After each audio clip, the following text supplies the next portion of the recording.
投资人常常会有这样的一个问题，就是你往往就会去卖掉你手上赚一点点的股票，你觉得这个赚钱的股票我应该赶快把它卖掉，因为我就要获利入袋啊，对不对？可是亏损了我就不甘愿亏损啊，我也有锚定现象啊，我的锚定 anchor 的心理现象，我认为我这张股票是100块买的，我就一定要超过100块才卖，结果它跌到50块我硬是不卖，等到它跌到30块我受不了了，停损卖掉了，我就赔了70%了，那在这样的情况之下，也许我的胜率很高，但是我的平均亏损这么大的情况之下，我的期望值还是负的。所以大部分的投资人都是怎样？他不会让他自己的获利奔跑，就是说他真的买到了好的股票，他不会让这个股票一直涨一直涨，让那个获利奔跑，他反而呢在股票出生段就卖掉了。但是呢，那个亏损的股票他一直放着，让那个股票烂在那边。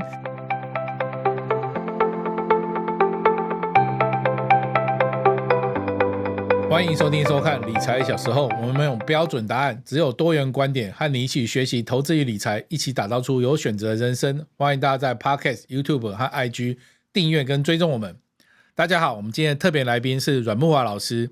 我想要分享一下，有一次我听阮慕骅老师的节目的时候，印象很深的一句话，大意大概是这样，就是老师把投资理财分为是赚时间财还是机会财两个主轴，那搞清楚你在赚的是什么，才能搭配正确的做法。我自己听了就一直记住，而且很受启发，就是说我以前就混在一起啊，买的是 ETF， 那一直盯盘嘛，然后或者是你买了个股，然后就长期持有，安慰自己说它会涨的。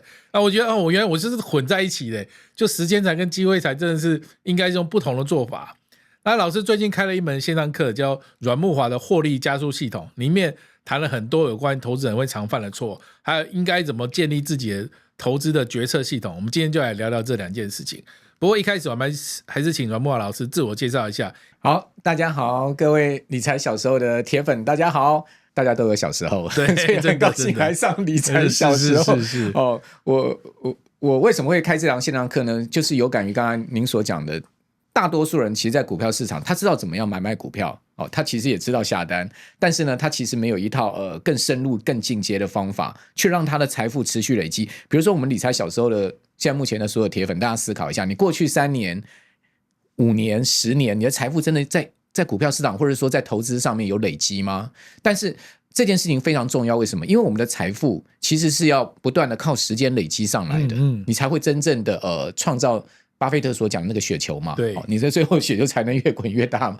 那如果说你过去3年、5年、10年，其实你的财富没有累积，那你就是在市场白玩一场啊。对，那你除了对这个证所税有贡献以外，对不起，对证交税有贡献，有贡献以外，你就是对券商手续费有贡献啊。那其实事实上你自己没有 gain 到什么东西，其实我觉得是很可惜的事情。所以为什么要开这堂课呢？就是协助大家把我在股票上、在金融市场操作37年的经验，告诉大家我怎么做的，我为什么可以在过去50年、5年、3年财富持续累积，而且呢，到现在可以过的这个应该讲说自由自在的生活啦，自由自在。然后呢，可以随心所欲了嘛。因为到我们这个年纪，其实在钱这件事情上，随心所欲是很重要的。所以呢，开这堂课的目的，无非就是想协助大家。老师，那我想请教一下，觉得一般人最常犯的投资人最常犯的错误是什么？好，我觉得一般投资人常犯的错误很多啦。那我举几个我常看到的错误。第一个呢，就是没有系统化的操作，倾向直觉式的操作，那一般我们在股票市场讲说被收割都是韭菜，讲到韭菜好像很难听，对不对？那事实上有很多投资人呢，可能就是羊群效应，他只是在听名牌，然后呢，漫无目标的去找寻这个投资的标的，结果呢，买进又卖出，卖出又买进，到最后是一场空。所以我刚刚讲，为什么10年、5年、3年财富没有累积，可能就是因为这样的关系。你一时有赚到，但是呢，你赚不到你没有办法一直赚到。所以到最后财富没有累积。所以在这样的情况之下呢，这种常犯的错误是非常多，就是直觉式的投资，真的听名牌。那直觉式的投资人，如果您是这样的投资人，您最常会问几件事情啦，现在可以测验一下自己。第一个呢，你会常常问说，这张股票到底可不可以买？我现在应该买什么股票？这超多人问的。然后呢，我现在应该买进还是卖出？对，这个每天都在问吧。股市会不会崩盘？这个现在大家都在问这个问题。对，如果您会这样子去问的话，代表其实你不够深入在这个市场。你想看，你去问别人，那个被问的人，可能你觉得他是高手，或者你觉得他是专家，比你还厉害的人，那请问他怎么养成比你厉害呢？它一定有过程，它一定有方法，所以这部分还是需要学习的。等到哪一天你不需要问人了，那你不觉得很快乐吗？你可以自己去做判断，你有很多的方式可以知道说，我怎么判断现在会不会是泡沫的时候？我怎么判断现在这档股票可不可以买进？我怎么去判断现在这个是我应该要减码还是要加码的时候？我怎么去判断这档股票现在应该是持有还是卖出？如果你不需要问这些问题了，你就进阶了。所以大家可以扪心自问，想一想，我是不是常常想要问这些问题？对。如果你还是想要问这些问题，你对股市知道怎么样进去，但是你不知道怎么出来，然后呢，你对股市其实是这个不知道什么样操作的，其实你就需要再进阶，再学习。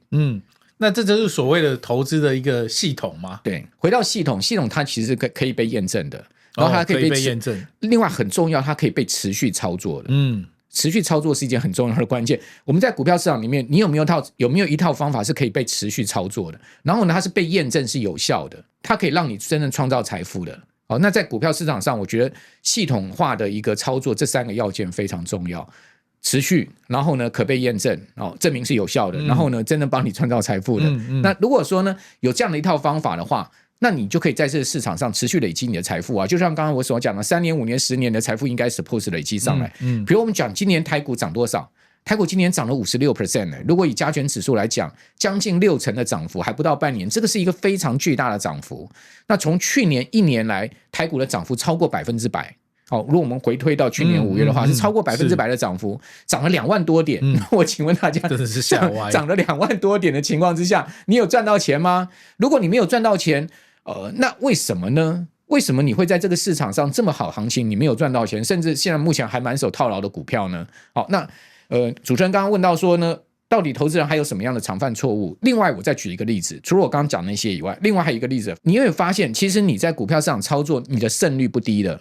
我们常常讲说投资要赚钱，其实第一个要诀胜率要高。什么叫胜率要高呢？就是你10次出手，你可能有6次赚钱，你就胜率是 60%， 你的败率是 40%。假设说你10次出手有6次赚钱，4次亏损，那这样子的一个情况之下，胜率 60% 的情况下 suppose 你应该是赚钱的，对不对？但是很多我们的铁粉可能摊开对账单，发现自己胜率不低哦，可能60%的胜率、70%的胜率，甚至80%的胜率。但是为什么到最后还是亏钱呢？原因在哪里？原因在于你每一次的卖出，你的平均获利是很少的。你每一次的亏损卖出，你的平均亏损是很大的。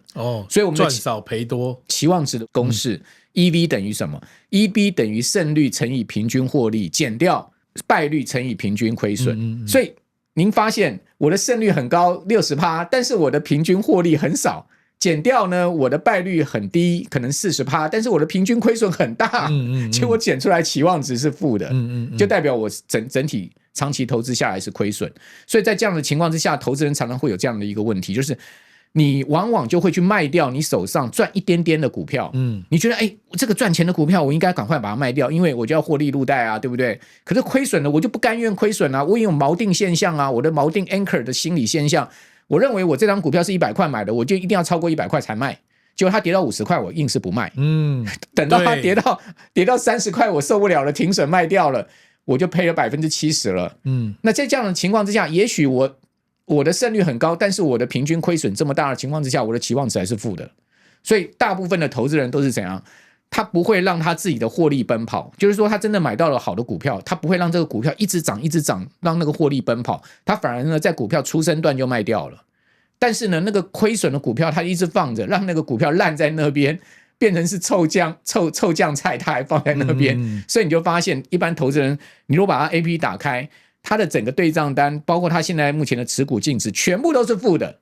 那不是他没有赚钱啊，他赚钱的股票都早就跑了。那老师，我想请教，我印象老师很深的就是老师把投资分了时间财跟机会财，所以我可以理解老师刚刚讲的东西。比如说那个时间财的投资方式，我们就是定期定额做到爆，然后就一直做下去。但机会财的话，你就是要有一套决策系统来帮助你去判断，就是说你不要只赚一点点然后就卖掉，然后赔的都不出去，然后来做这个投资。那我想再细问一点，所以一个人我们要练起我们自己的投资系统来决定，就我们不要问别人了，就是我自己就可以知道要怎么样买卖啊，什么时机点要进要出。那这个投资系统再更细分下去，它会分成哪几部分？哪些是我们应该知道自己应该怎么做的？好，那这个系统其实就是财富飞轮。你要让你的飞轮转起来，你就必须要依照这个系统的每一个步骤来打理你自己的财富。那第一个步骤最重要的就是你先要了解这个宏观面向是什么。宏观面向，可能很多人听到总体经济数据就很害怕。那总体经济数据，大家会觉得那是经济学家去研究的，跟我有什么关系？我跟各位讲，在投资上面，总体经济的这个方向其实跟投资有密切的关系。你想想看，台股为什么过去这几年来一路上涨？这一路上涨的因素是什么？是全世界整个景气的方向，跟全世界整个宏观的产业的方向，就是 AI 的整个大爆发。2022年10月的时候，你还记得吗？台股当时是跌到12000点，现在是多少？现在是45000点。2022年10月的时候发生什么事情？就是 ChatGPT 横空出世，我们第一次看到了生成式 AI 的威力。那在这3年半的时间呢，整个全世界的宏观经济是往上走。在2022年当时大升之后呢，你也看到后面开始持续下降了，虽然它下降的很慢，幅度不大，但是它是持续在下降，所以它是一个降息周期。好，那在降息周期的配合之下，它又是一个整个景气往上升的。在 AI 整个经济大资本支出，你看每一家 CSP 这些亚马逊啦、Meta 啦、Google 啦，这些公司的资本支出这么庞大的情况之下，带动台湾整个 AI 供应链，台积电的营收爆发，EPS 爆发的一个整个状况之下呢，带动整个 AI 供应链这样往上升，所以才造就了这么大的一个行情3万点的行情。那就是因为整个宏观经济的因素。所以大家要不要了解宏观经济呢？当然要。让大家知道由上而下怎么去观察现在目前的市场方向，以及所有产业的矩阵。这个产业的矩阵图我们分成4个周期，把台湾所有产业、所有大型类股的产业全部列进去，包括 IC 设计业、包括半导体行业都有它的矩阵。到底这个行业现在目前在这个产业周期下，它到底处在什么样的位置？我们的矩阵分数是从-2分到+2分，所以你可以在矩阵里面看得非常清楚啊。原来 IC 产业现在是 IC 设计产业现在是+2，是最好的景气的这个周期下，那你当然应该要投资它啊。你当然应该投资主轴是放在 IC 设计，而不是放在钢铁啊。钢铁它是负分啊，所以你从矩阵图可以看得非常清楚。然后你可以从整个这个5大面向的20项的这个分项指标，可以看出现在目前的宏观经济的情况到底是在哪一个周期。5大面向20项的这个分项指标所跑出来的报表，所做出来的这个周期报表，现在目前我们处在中周期。我把周期一般整个景气循环的周期分成4个：早周期、中周期、晚周期跟衰退期。现在才在中周期，所以我们连晚周期还没到。哇，现在已经4万多才是中而已。对，我们还没有到晚周期甚至还没有到衰退期所以大家会担心泡沫，那其实是无厘头的。哇，这个判断好重要。对啊，所以说现在才是中周期，现在目前的分数是0.33分。我刚刚跟大家报告了，我们的周期的分数是-2分到+2分，现在在0.33，比正多一点点而已。对，所以基本上它只是经过了早周期。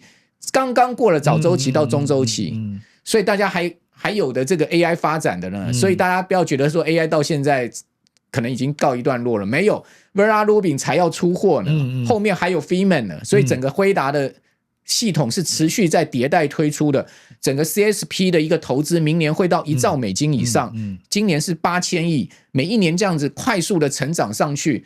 整个景气还好得很了，所以说在这样的情况下，当然要把握投资机会。所以我们在这个周期的判断之下呢，最重要，您知道判断什么吗？除了产业的矩阵以外，另外呢，我们最重要的是判断说，你现在到底应该持有多少股票部位，有多少现金部位。然后呢，根据这个周期的分数呢，可以做出来现金目前的部位跟持股的部位。所以我最新做出来的这个报表呢。现在目前的这个持股部位是66%，然后呢现金部位是34%，所以代表大量的股票是可以持有的，就是将近70%的这个你的资产是可以要放在这个对的股票上面，让获利奔跑的，所以不用太紧张。但是我们要强调，你还是要有一定的现金流动性，因为流动性才是让你防御风险最佳的一个好的工具，至少你要有30% 的现金，以备不时之需。等股市真的有比较大的修正回档。所以你又可以很从容进去，用你的钱去买好的股票。那这个体质好的公司呢，当然呢是要依据基本面，对不对？公司的财务面，然后呢根据它的筹码面、技术面各方面3层漏斗找出好公司。我举个最简单的例子，在今年第一季上市公司发布完财报之后，我就用我的3层漏斗的架构去跑出了我认为最好财报的公司。您知道跑出来第一名是哪一档吗？不知道。6197的嘉必奇。那这个6197的嘉必奇呢，在所有跑出财报的大概将近50家公司里面，它排第一名。才短短不到1个月的时间，您知道它涨了多少吗？40%，它已经涨了4成上来了。所以这就是用对的工具，用对的方法去选出股票的重要性。它去具备好的这个基本面的，好的财务面的，因为第一季财报都出来了嘛。那它好的基本面，好的财报面，再加上它是一个对的进场位置。你看到在嘉必奇公布今年第一季的这个 EPS 之后呢，你发现它的股价其实还是在相对的这个起涨点。所以在一个对的进场位置呢，你就立刻切入的话，那当然在这样的情况之下，你可以创造好的获利。第4课就是你筛选出来这么多公司，你到底要怎么去做投资组合？而这个投资组合，你整个组合的期望值跟风险价值要怎么去计算？那这个都我们放在第4课，让大家知道说投组的重要性。因为我个人其实是最不赞成一句话叫做单股重压。你 all in 其实是已经很大风险了。在股票市场上呢，一般人会犯的一个错误就是过度杠杆，然后呢全部 all in， 一点现金都不留，等到股市一个回档就很紧张，然后就乱卖股票，就是惊慌失措。事实上在股票市场上有两个非常重要的事情，你绝对不能空手。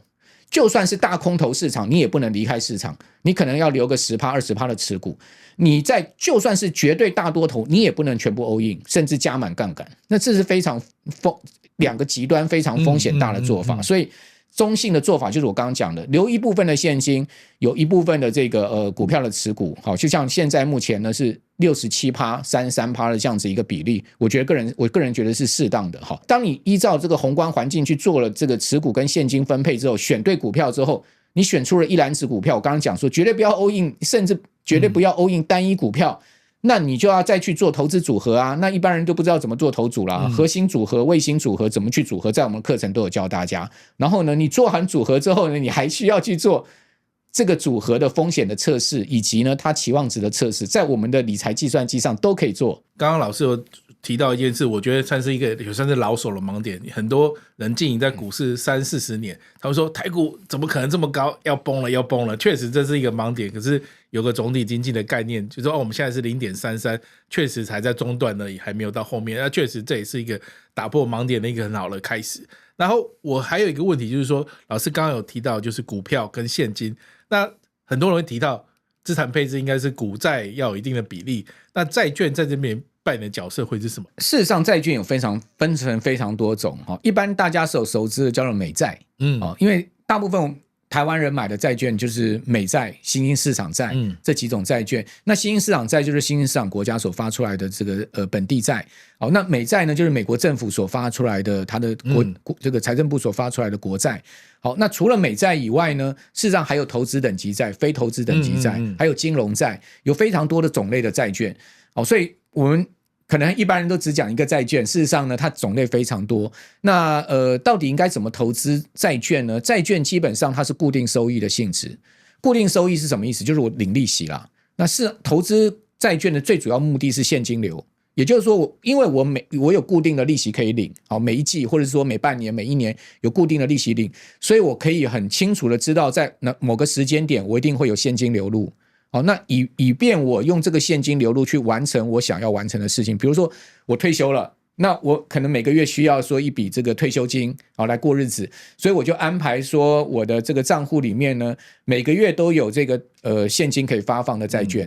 比如说我买了公司债，那这个公司债我把它分门别类，每一个月都可以有对它的债息发放，我就可以拿到了这个债息去过生活。那这个就是主要目的。事实上买债券大家千万不要误会了，并不是看价格的上涨，股票才是看价格上涨。所以台湾人常常搞混了，就是买股呢说要存股是拿利息，然后要股息殖利率高的。事实上你看台积电的股息殖利率才 1%，但台积电股价涨这么多啊，所以买股其实是看资本利得，并不是看股息。那买债呢是看利息而不是看资本利得，并不是说我买债券要去赚债券的价差。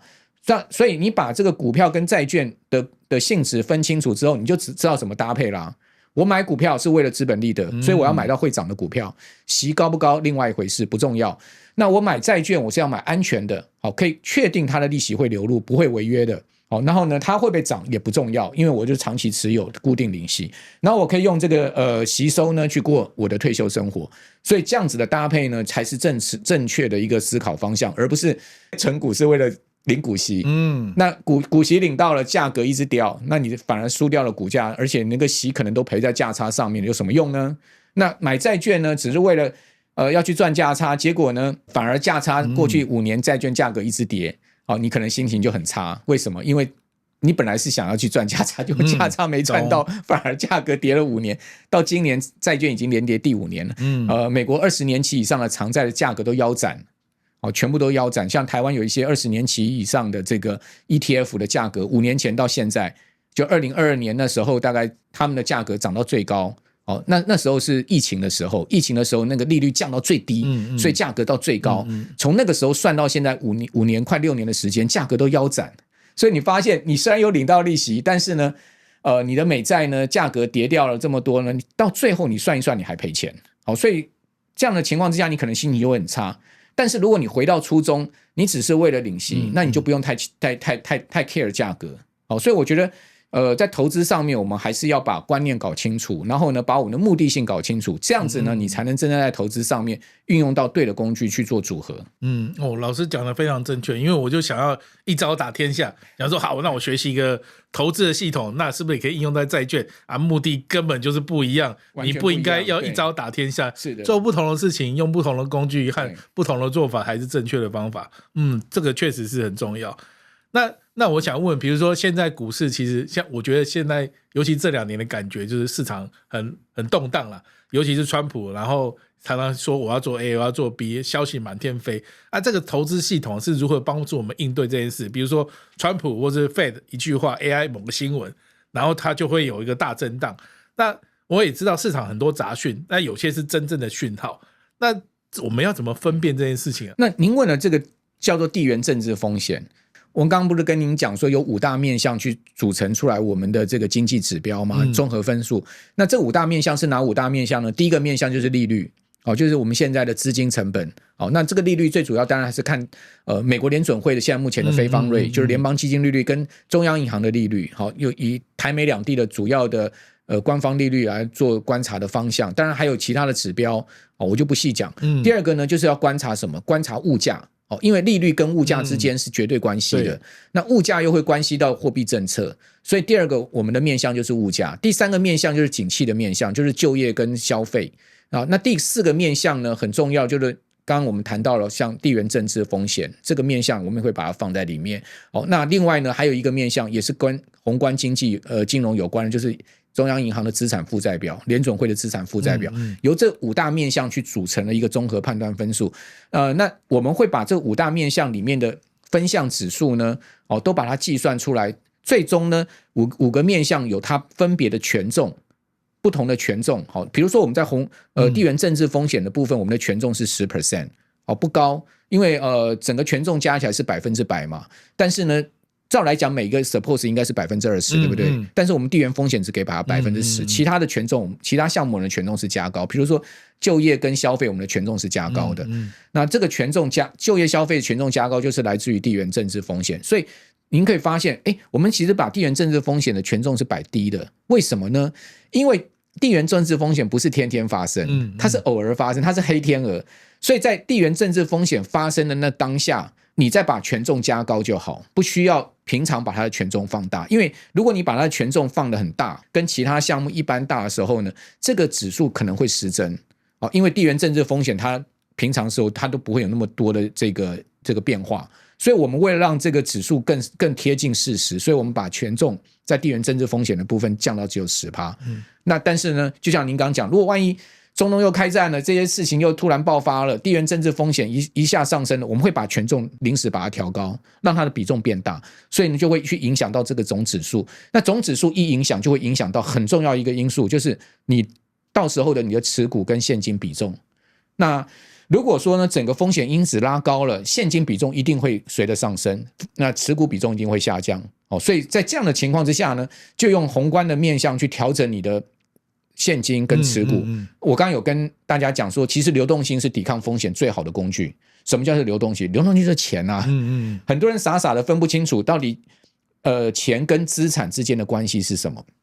比如说我现在问我们所有小时候的铁粉，你知道你分得清楚钱跟资产之间的关系吗？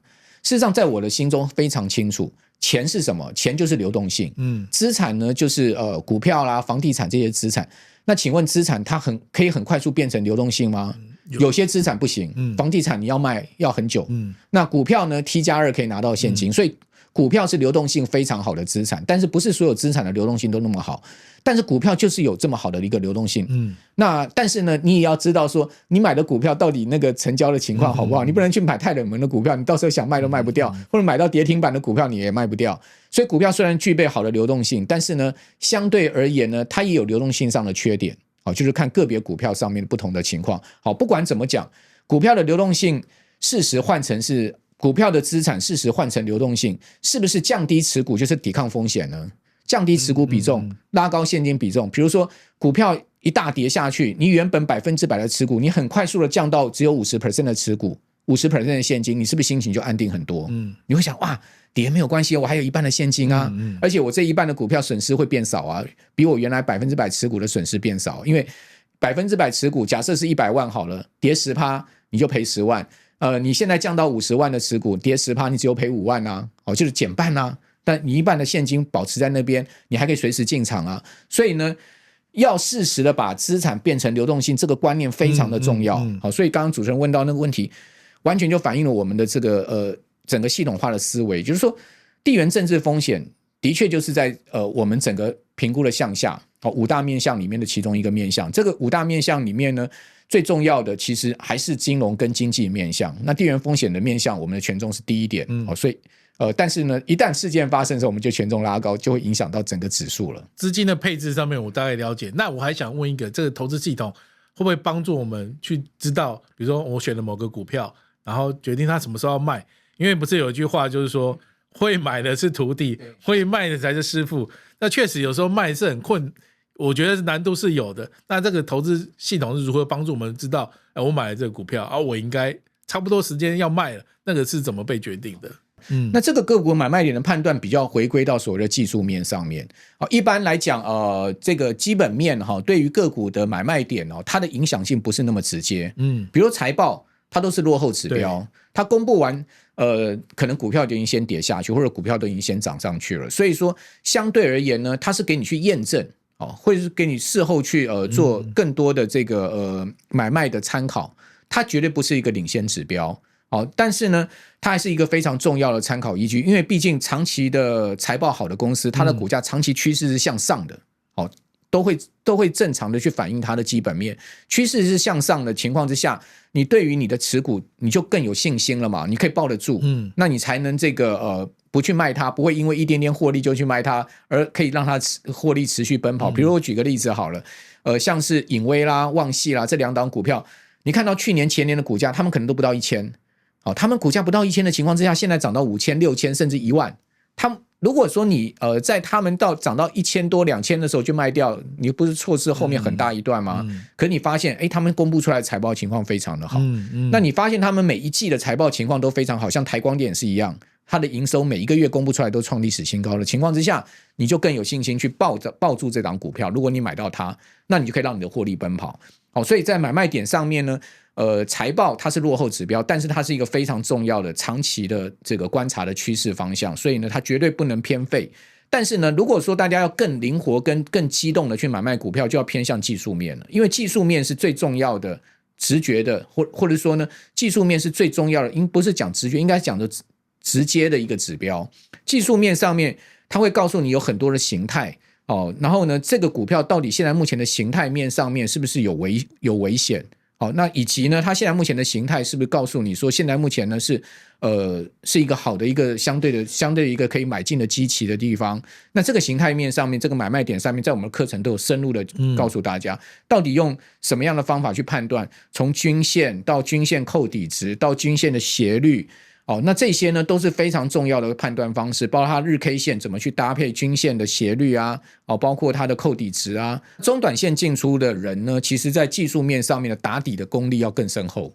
那最后我还想请教一个问题，我觉得这堂课内容非常丰富，有很多东西要学，可是我想问一个更基本的问题，就是说老师你自己是一路过来是怎么学的？比如说我觉得在学习过程一定会有跌倒，然后有交学费的地方，然后有原来是如此的这种顿悟的感觉。老师你在这个投资的路上，你是一路上怎么学的？如果我们今天的听众和观众也想要持续进步，了解要怎么建立自己的判断力，然后持续学习，你会怎么建议他们？股票蛮难顿悟的，但是呢，主持人刚刚讲到一件事情叫顿悟这两个字，确实在很多我们人生的事情上面是有发生。比如说我自己个人就有一个顿悟的经验跟大家分享，就是我学自由式。游泳自由式，对，我曾经有一个梦想是要去参加三铁比赛。OK， 那三铁比赛呢，因为在开放水域游泳不能游蛙式，对，蛙式游不太动，所以要游自由式。那我们从小都是学蛙式的，就是游蛙式。我可能一辈子在没有想要去参加三铁之前，我都认为说我这一辈子蛙式就够了，因为我蛙式可以游得非常轻松，我很简单就可以游到2000公尺。当然虽然慢一点啦，慢慢的那个健康蛙的可以游到2000公尺，而且完全不费力的。那这样的情况下，我觉得我蛙式就够了。但是后来我发现不对，因为那个三铁比赛一定要自由式，所以我就去努力学自由式。我请了国家级教练来教我，就教练教我4次，他就跟我讲：阮先生您家太远了，我没办法每次来，因为我没办法来您家的游泳池教你游泳。他很挫折，我知道他不是太远的关系，是因为他很挫折。因为我4次您知道吗？我都没有进步，我完全没有进步。他非常挫折，他很努力在教我，但他非常挫折，所以他就不想来教了。后来我就自己每天看影片，从中外的影片到什么那个飞鱼索尔的影片全部看了，然后呢就每一天自己跳到游泳池里面去练习，努力的练习，练了3个月之后，我真的顿悟了。我有一天我就会游了，我就会游自由式了。运动啊，技巧各方面可能真的可以顿悟。你熟能生巧，你努力的不断的去练习，到最后终有一天你就开窍了。可是股票这种东西蛮难的。我股票这37年来我没有顿悟过。我是一步一步的用自己的钱，用自己的时间跟精力去扎出来。我最后还想再补问一个，其实我觉得股市因为就是10个人有11种看法，跟总体经济学一样，经济学家10个经济学家有11种看法，大家的看法都不一样。那资讯量真的很大，那我们应该怎么办？您讲的是市场上的噪音，对，市场上的噪音一定会有，而且噪音会很多。就比如我们走在马路上好了，你会听到各种的声音，人的讲话，汽车的声音，摩托车的喇叭声。那这些噪音都不断的进入到你的五感里面，影响你的判断跟思考。所以很重要，我觉得你还是要有一个中心思想，就是你真正在这个股票市场上，你怎么看这个市场？你是不是真的了解这个市场的结构？你真的知道现在目前的趋势跟方向是什么吗？当你很清楚了这一些我刚刚所问的这些问题，第一个，你知不知道台股的真正结构是什么？那你知不知道这个市场现在目前的趋势跟方向是什么？这2个问题如果您都能回答得出来，而且完整的逻辑回答出来的时候，代表说你现在心中是有中心思想的，对股市是有一个方向性的。那这些杂音跟杂讯它其实就不见得会对你造成干扰。但是您讲的这个问题很重要的是什么呢？我觉得任何的杂音跟杂讯你都不应该要忽略它，你都应该把它拿来做参考跟做综合的判断。如果你觉得它是有道理的，你可以把它留下来作为一个因子。如果你觉得这个杂讯实在是太无厘头了，你就把它抛弃掉吧。所以我觉得还是要去做过滤。老手最常犯的问题是过度自信，所以新手最常犯的问题是这个羊群效应，就是新手是完全没有方向，就是跟着羊群在走。那老手呢，就是觉得他就是独行侠，Marvel 就觉得很厉害，所以呢，他就永远闭门造车，不听人家的想法跟意见，这是错的。我觉得你适时还是要去接受外界的各种讯息，去做综合判断，去修正你的中心路线。我们的中心路线其实在股票市场里面很重要的是随势而做，就是顺势而为。那这个顺势而为呢，其实也是我们老庄哲学里面最重要的一个方向。你不要跟势去逆着做，你不要去对抗势，你应该顺着势去走，就像水一样，你应该顺水而下，不要逆水而上。顺水而下呢，你就是这个如鱼得水，你逆水而上呢，你就倍感吃力。所以呢，在股市操作上面也是一样的道理。